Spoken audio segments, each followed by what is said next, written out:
Let me begin by asking you a question. What if everything you've been told about success was incomplete? What if the real story, the true mechanism, was far simpler, far more accessible, and yet somehow more demanding than any quick fix or secret you've ever heard? We live in a world fascinated by the spectacular, the breakthrough, the overnight sensation, the viral moment. We see the grand opening of the store, but we don't see the years of drafting the business plan in the quiet hours. We applaud the flawless performance, but we are absent for the 10,000 repetitions in an empty room. We envy the fortune, but we ignore the daily ledger, the consistent choices that built it brick by brick. This is the myth we must break first, the myth of the isolated event, the belief that prosperity is something that happens to you, a lightning strike of luck or talent. It is a comforting story because if success is a matter of chance, then we bear no real responsibility. We can simply wait, we can hope, we can buy another lottery ticket of chance. But I am here to tell you a different story, a truer story. It is not a story of chance, but of choice, not of events, but of environments, not of luck, but of law.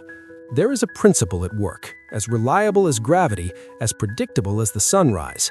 It is the principle of disciplined preparation meeting undeniable opportunity, and it governs your future prosperity with absolute authority. Prosperity is not a destination you arrive at, it is a harvest you reap, and every harvest, without exception, is preceded by a season of planting, of tending, of weeding and waiting. The harvest is visible. The season of work is often invisible. This is the first truth you must embrace. Think of a mighty oak tree. You see its strength, its expansive branches, its deep green leaves. What you do not see is the vast hidden root system. That root system stretches wider and deeper than the tree is tall. It is unseen, in the dark soil, doing the silent, steady work of gathering water, of anchoring against the storm. The tree's visible prosperity, its size, its health, its resilience, is a direct reflection of its invisible discipline. Without that deep, disciplined root structure, the first drought would wither it, the first strong wind would topple it. You are that tree. Your public successes, your achievements, your prosperity, these are the branches and the leaves. They are what the world sees and admires, but they are only possible because of what lies beneath the surface, your private disciplines, your daily habits, your consistent study, your repeated practice, your chosen thoughts. This is your root system. This is the invisible work. Most people spend their lives polishing the leaves. They focus only on the appearance of success. They want the title without the skill. They want the income without the innovation. They want the relationship without the understanding. They want the harvest without the planting. It is a futile effort. You cannot have the visible without a foundation in the invisible. This brings us to the law of prepared readiness. Opportunity does not create capability, it reveals it. Opportunity is not a creator, it is an illuminator. It shines a light on what you have built or what you have failed to build in the dark. When the chance of a lifetime appears, it is too late to prepare for it. The preparation must have happened yesterday, last month, last year, a decade ago. The musician doesn't practice when the conductor calls their name. They practice so that when the conductor calls, they are ready. The speaker doesn't learn to communicate when handed the microphone. They learn years so that when the microphone appears, their voice is clear and their message is sound. The investor doesn't study the markets when the perfect deal emerges. They study relentlessly so that when that deal appears, they recognize it and have the courage to act. Your future prosperity is waiting, not as a gift, but as a test. It will test your preparation. It will measure the depth of your roots. And how do we measure this depth? We do not measure it in times of ease. We measure it under pressure. Pressure does not build character, contrary to the old saying. Pressure reveals it. It strips away the pretense. It shows you what is truly there, what you have truly built. Consider two simple, real-life examples. The first is financial. When a sudden, unexpected expense arrives, a car repair, a medical bill, a home emergency, what is revealed? It reveals your financial discipline or the lack of it. The person who has practiced the discipline of saving, of living below their means, of planning for contingencies, meets this pressure with calm resolve. The pressure reveals a pattern of preparedness. The person who has lived without that discipline, who has spent all they earned and more, meets the same pressure with panic and desperation. The pressure reveals a pattern of neglect.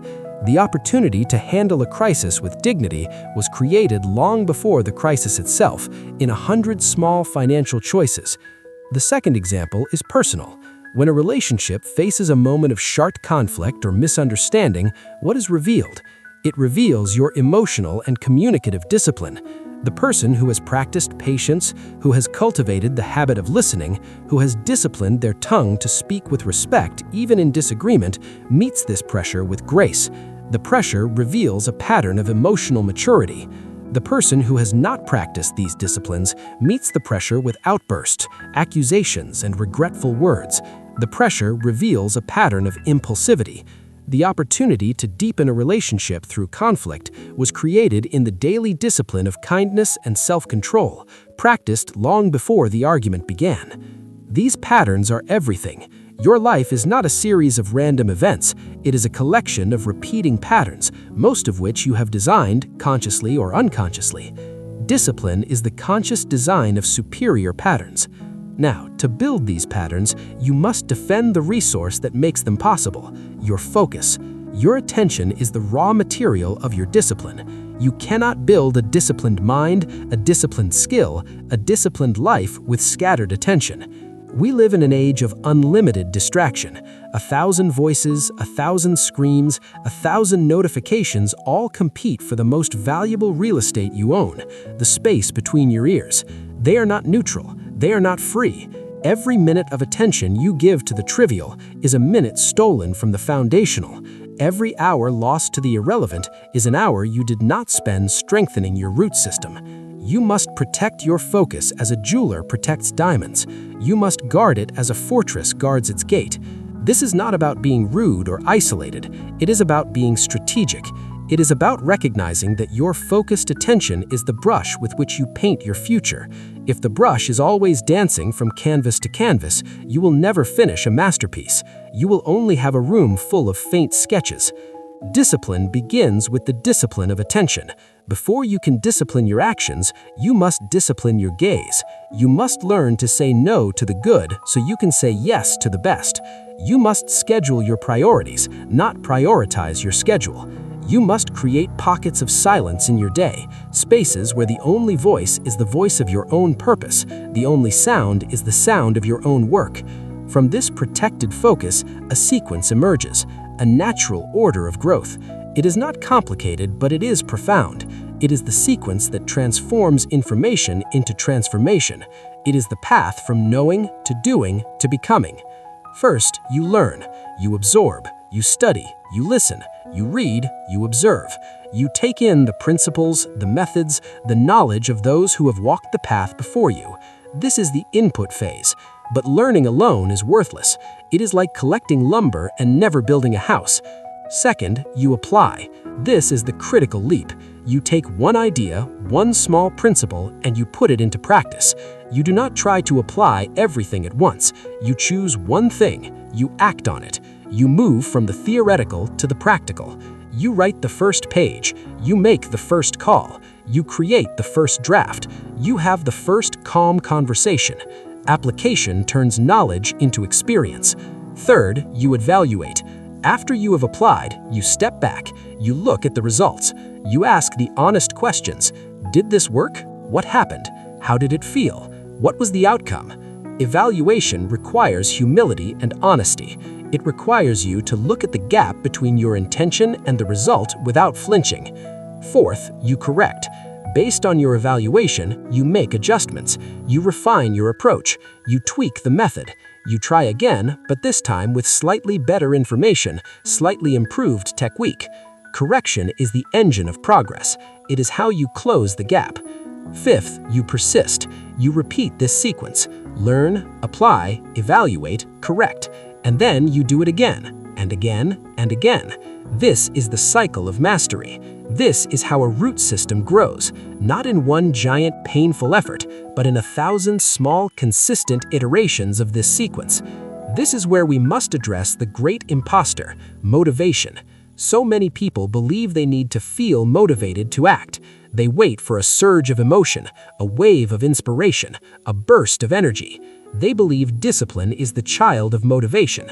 This is backwards. Motivation is the fleeting and fickle child of action, of discipline. You will not always feel like doing the work. You will not always feel like protecting your focus, like practicing the sequence, like making the hard choice.